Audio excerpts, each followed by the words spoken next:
Isabelle Jansen, and today I'm going to be presenting my favorite part of the brain, which is the pituitary gland. So to begin, the pituitary gland is located within the cilia turcica and the sphenoid bone, and it is actually located at the base of the brain. The pituitary gland is approximately the size of a pea, and it is a part of the endocrine system. So within the endocrine system, it is a major endocrine gland, and it is sometimes referred to as the master gland. This is because it secretes its own hormones, as well as it can tell other glands within the system to produce hormones. Additionally, the pituitary gland has two major regions. This is the anterior lobe and the posterior lobe, and there actually is a lobe in between called the intermediate lobe. So with that being said, the hypothalamus and the pituitary gland work together, and they communicate with each other. An example of how the hypothalamus communicates with the pituitary gland is with the anterior lobe via hormones and the posterior lobe via nerve impulses. Some major functions of the pituitary gland is to secrete hormones. These are chemical messages from each lobe that produce different hormones. So in the anterior lobe, there is a multitude of hormones produced. This is GH, which is the growth hormone, and GH aids in maintaining healthy muscles, bones, and it regulates our fat distribution. PRL, which is prolactin, causes breast milk to be produced, affects hormones that control ovaries and testes, and which ultimately affects menstrual periods, sexual functioning, and fertility in women. ACTH stimulates the production of cortisol, which is our stress hormone, and then TSH stimulates our thyroid glands, which regulates metabolism, energy, and our nervous system. FSH promotes sperm production and tells our ovaries to produce estrogen. And then finally, for anterior lobe is LH, and LH stimulates ovulation in women and testosterone in men. Moving on to the posterior lobe, we have ADH, which is vasopressin, and that regulates our water balance and sodium levels. And then we have oxytocin, which causes breast milk to flow, affects labor and breastfeeding, and ultimately affects our behavior, especially in social interactions. An example of this is like a mother bonding with her newborn child.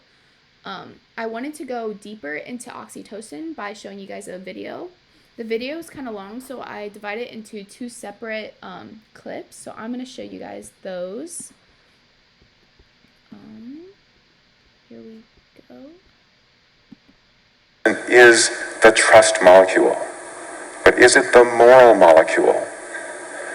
Using the oxytocin inhaler, we ran more studies. We showed that oxytocin infusion increases generosity in unilateral monetary transfers by 80%.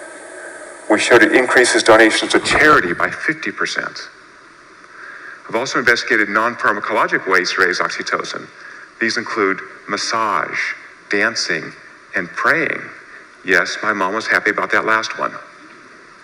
And whenever we raise oxytocin, people willingly open up their wallets and share money with strangers. But why do they do this? What does it feel like when your brain is flooded with oxytocin? To investigate this question, we ran an experiment where we had people watch a video of a father and his 4-year-old son, and the son has terminal brain cancer. After they watched the video, we had them rate their feelings and took blood before and after to measure oxytocin. The change in oxytocin predicted their feelings of empathy. So it's empathy that makes us connect to other people. It's empathy that makes us help other people.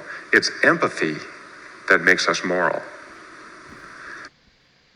Okay, so then I'm going to show you the second clip.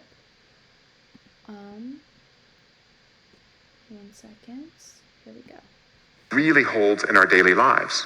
So last summer, I attended a wedding in southern England.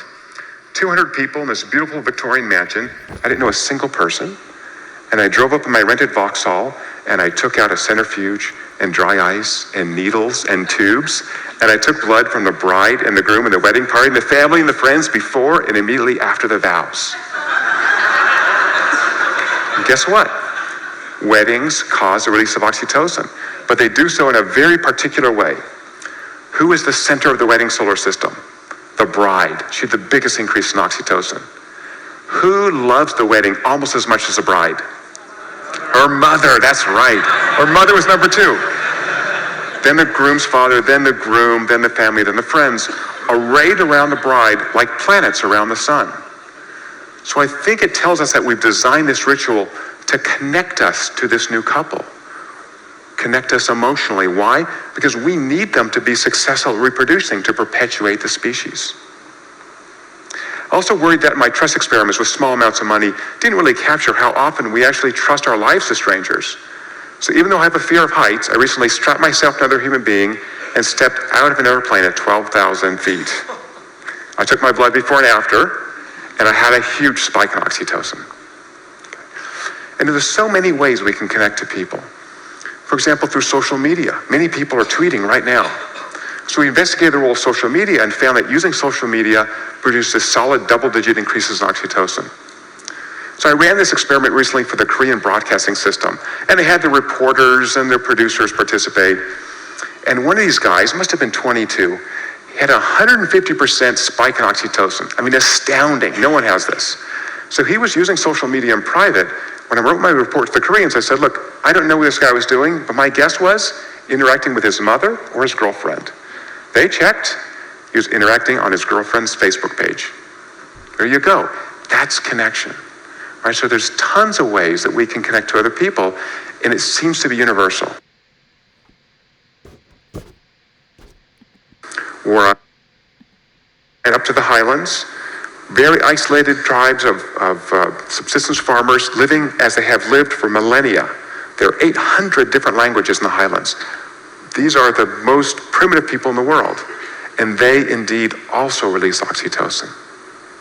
Okay, so oxytocin connects us to other people.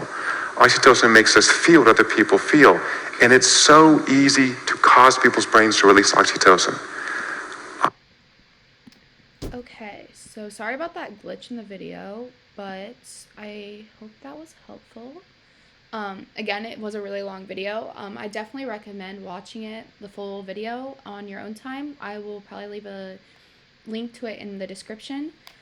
But moving on to the intermediate lobe. The intermediate lobe produces a hormone called MSH, which regulates our appetite and sex drive. So with normal functioning, there comes abnormal functioning. So there is a multitude of critical diseases and conditions associated with the pituitary gland. Some of these are hyperpituitarism, which is the overproduction of hormones, and hypopituitarism, which is the underproduction of hormones. Some effects of these are metabolism, growth, blood pressure, sex functioning, and then pituitary apoxy is the enlarged size of the pituitary gland, and this requires additional arterial blood supply. Some symptoms an individual may experience if they have pituitary apoxy is headaches, visual changes, and vomiting. So now we go on to the role of the pituitary gland has on behavior.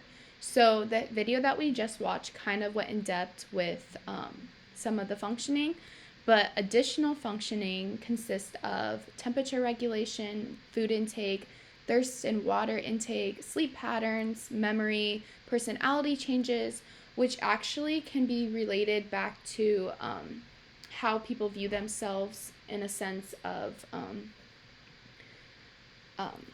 their awareness of themselves. And then we have altered sex drives and emotional behavior. Some of the emotional behavior that can be related back to the pituitary gland is anger and rage, which can be seen through this example through research, which is how testosterone concentrations can actually ultimately affect sexual motivation and behavior. So a study was done in women comparing the interaction between sexual intercourse and testosterone, and it was compared with other activities such as cuddling and exercise. So the women were given 3 different occasions where they provided saliva samples, and these were pre-activity, post-activity, and next morning. The results showed that women's testosterone was derived to be elevated prior to intercourse as compared to other times, Also, there was a relationship that exists between sexual behavior and testosterone. And finally, testosterone values were higher post intercourse compared to exercise, suggesting that engaging in sexual behavior may also influence hormone concentration in women. So, through all of this information, we lead to why it is my favorite part. So when I think of favorite, I think of how can I relate it to my own life. And what comes to mind when I think of the pituitary gland is me joking. So I always make little comments about things I've learned through all my classes. And a couple weeks ago, I made a comment like, oh, I wish I could have less production of ACTH in my life, stress. So my friends really didn't get it. They didn't laugh at all because they're dad majors, so, you know. But essentially, the pituitary gland, without it, we would not be able to function. It is vital to our survival. It's very complex and very fascinating, and I think that's why I was drawn to it. I like to learn the inner and outer parts of everything till I feel like I could teach a seminar on it. So through this class, I have learned so much about the brain, all the different components and how it affects our behavior. And so the pituitary gland, I think I was drawn to this part of the brain because of how hormones affect our behavior. So that is the end of my presentation. I hope you enjoyed it, and I hope you guys have a good day.